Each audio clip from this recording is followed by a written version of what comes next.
मैं AK24 से आज नौशाद अली आपकी खिदमत में हाजिर हूँ।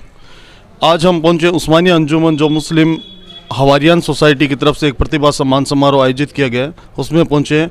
तो यहाँ पे चूरू से एक मेहमान आए हुए हैं, अमजद जी तुगलक, जो रक्तवीर के नाम से जाने पहचाने जाते हैं। तो आज हम आपका उनसे तारुफ़ करवाते हैं। तो मेरे साथ हैं अमजद जी तुगलक साहब, आइए उनसे बात करवाते हैं। अस्सलाम वालेकुम। वालेकुम सलाम। अमजद जी, आप आज यहाँ सरदार शहर में इस हवारियान सोसाइटी के प्रोग्राम में पधारे हैं, तो आपका हम यूट्यूब चैनल AK24 में आपका स्वागत करते हैं। और आप हमारे दर्शकों को कुछ तारुफ़ करवाइए अपने बारे में, आप किस तरीके से लोगों की सेवा करते हैं। मेरा नाम अमजद तुगलक है। आज के 4 साल पहले मेरे किसी दोस्त को ब्लड की आवश्यकता थी और ब्लड ए पॉजिटिव था, जो भर्ती अस्पताल ब्लड बैंक में नहीं था।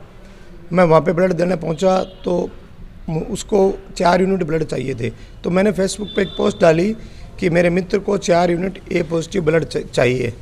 उसको देने के लिए बहुत सारे लोग पहुंच गए। तो मेरे मन में ख्याल आया कि सोशल मीडिया का सकारात्मक उपयोग करते हुए अपन एक ग्रुप बनाए व्हाट्सअप। मैंने एक व्हाट्सअप ग्रुप बनाया, उसमें बहुत सारे लोग जुड़े। 2-3 दिन में ही मुझे अच्छा रिस्पॉन्स मिला। ग्रुप हमारे बढ़ते गए।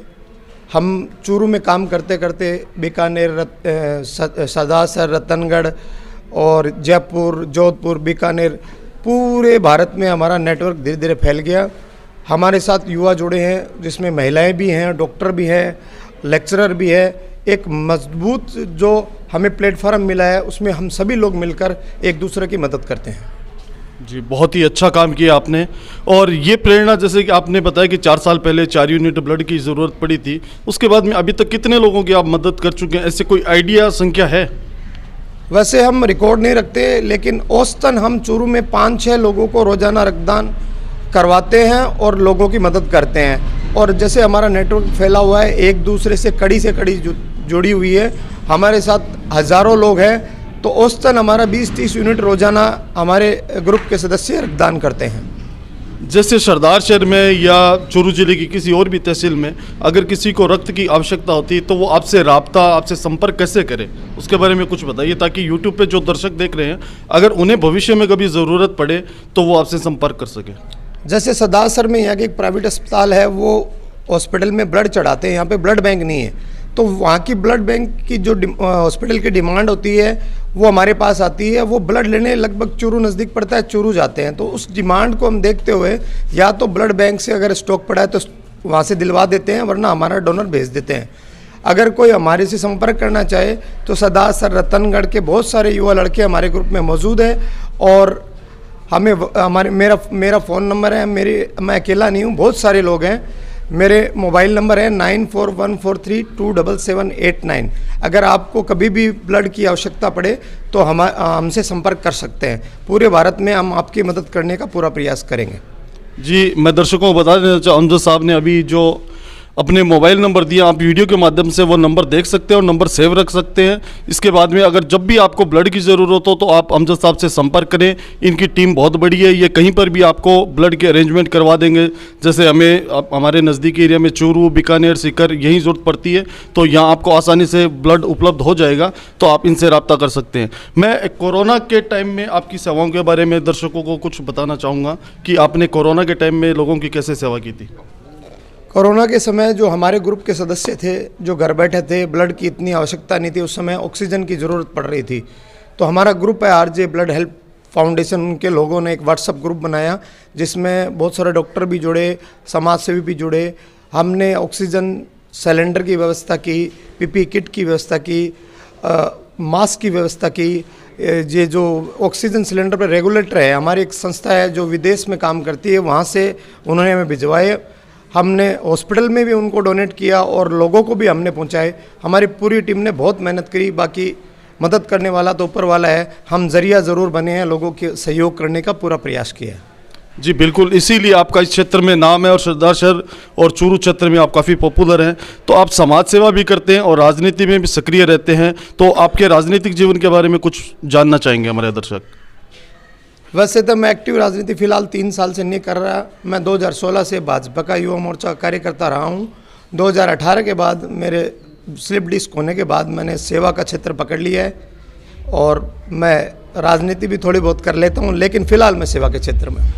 तो क्या हम ये समझें कि आप समाज सेवा और अपने व्यवसाय के साथ में राजनीति में भी कोई बड़ी महत्वाकांक्षा रखते हैं, आगे राजनीति में भी आप सक्रिय राजनीति में उतरेंगे, क्या ऐसा समझ सकते हैं? नहीं, सक्रिय राजनीति में लोगों की सेवा करना है मेरा उद्देश्य रहा है। 2016 में मैं जब युवा मोर्चा का कार्य करता था तो मैं ये श्रम विभाग के वहाँ से जुड़ा था। मैंने और मेरी टीम ने मिलकर लगभग 2,500 से 3,000 लेबर कार्ड बनाए थे 85 रुपये में, जो आज थोड़ा सिस्टम ख़राब चल रहा है। और 15 करोड़ रुपए हमने वहाँ पर चूरू विधानसभा के लोगों को, वहाँ में छात्रवृत्ति मिलती है, मृत्यु क्लेम मिलता है, वो कार्ड बना के 15 करोड़ रुपए हमने हमारे हरदिल अजीज़ मंत्री राठौड़ साहब के हाथ से बंटवाए हैं। जी, आप राजेंद्र राठौड़ के करीबी माने जाते हैं और अभी जैसे आपने बताया कि स्लिप डिस्क की वजह से आप इतना सक्रिय राजनीति में भाग नहीं ले रहे, तो आप अपने व्यवसाय के बाद में इतना वक्त निकाल पाते हैं समाज सेवा और राजनीति में लोगों की मदद कैसे कीजिए, ये सामंजस्य आप कैसे बिठा लेते हैं, आपको इतना वक्त कैसा मिलता है? वैसे दुकान पे काम के अलावा जब भी मेरे को समय मिलता है तो हमारा एक व्हाट्सएप ग्रुप बना हुआ है, उसमें कोई मदद की गुहार आती है तो मैं नहीं देखूँ, मेरी टीम के एक्टिव 50-60 लोग हैं, बहुत सारी संस्थाएं वो जुड़े हुए हैं, तो सारे काम मुझे ही नहीं करने होते, मेरे टीम के सदस्य वो करते हैं और सारा काम व्हाट्सएप पे चलता है। हमारे ब्लड बैंक के कर्मचारी भी व्हाट्सएप पे जुड़े हैं, वो मैसेज वो देख के भी उनको मदद करते हैं। डॉक्टर्स वगैरह जुड़े हुए हैं, राजनेता भी जुड़े हुए हैं, भाजपा वाले भी जुड़े हुए हैं, कांग्रेस वाले भी जुड़े हैं। समाज सेवा में राजनीति और पार्टी कोई बाधक नहीं बनती, हम लोगों की सेवा करते हैं और यही हमारा ध्येय है। जी, अमजद साहब के व्यवसाय के बारे में भी आपको बता दूं, तुगलक साइकिल नाम से ये बड़ा फेमस है चूरू ज़िले में और साइकिल व्यवसायी है, जो भी ये होलसेलर हैं तो सभी साइकिल व्यवसायी हैं, इन्हें बहुत अच्छी तरह से जानते हैं, इनका एक बड़ा नाम है, बहुत बड़ा ग्रुप है इनका, होलसेलर हैं, रिटेलर भी हैं। तो ये थे हमारे साथ अमजद जी तुगलक चूरू से। एक आखिरी सवाल जो यहाँ पर सरदार शहर में ये हवारियन सोसाइटी के प्रतिभा सम्मान समारोह करें, उसके मुतल्लिक भी मैं आपसे जानना चाहूँगा कि इन बच्चों को प्रोत्साहित करने के लिए आगे आप क्या करेंगे?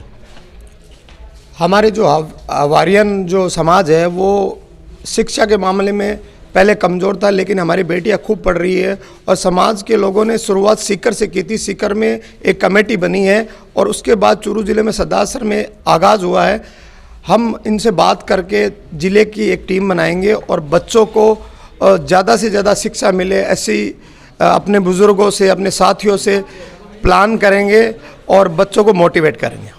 तो ये जो बच्चे अभी प्रतिभावान बच्चे जिन्हें सम्मानित किया गया है, ये आगे भविष्य में अगर अपना करियर बनाना चाहते हैं तो आपके समाज की तरफ से किस प्रकार इन बच्चों को मदद मिलेगी?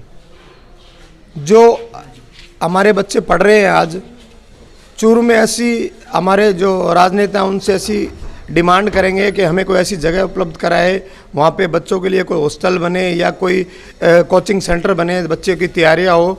समाज के जो लोग हैं, बुजुर्ग, हमारे समाज में बहुत सारे भामाशाह हैं जो मदद करते हैं, उनसे बातचीत करके बच्चों के लिए कोई ऐसी जगह तय करके समाज से बात करके, ताकि बच्चे को ऊंची जो पढ़ाई होती है उसमें उसकी प्रैक्टिस करने के लिए हमारे समाज की तरफ से बच्चों को सपोर्ट मिले।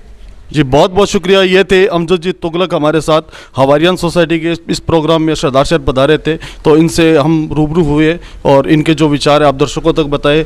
मैं अस्थायी रूप से संवाददाता AK24 यूट्यूब नौशाद अली आपका स्वागत करता हूं, शुक्रिया अदा करता हूं और इसके बाद मैं आपसे एक रिक्वेस्ट गुजारिश करूंगा कि आप AK24 यूट्यूब चैनल इसको सब्सक्राइब जरूर कर लें, लाइक और शेयर करते रहें ताकि हमें भी ऊर्जा मिलती रहे और हमारा मनोबल बढ़े। शुक्रिया, धन्यवाद।